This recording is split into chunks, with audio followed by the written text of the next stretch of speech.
Yeah, this one's got a G30. X. I don't know where that's set at. I'm purposely set the G30 and X way down on M11 so those angled drills wouldn't hit the wall. Yeah. But this one we're going to just keep going, so I just showed you the use of the way.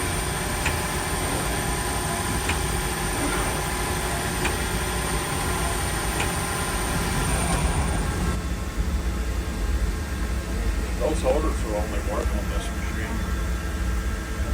Those aren't capped up.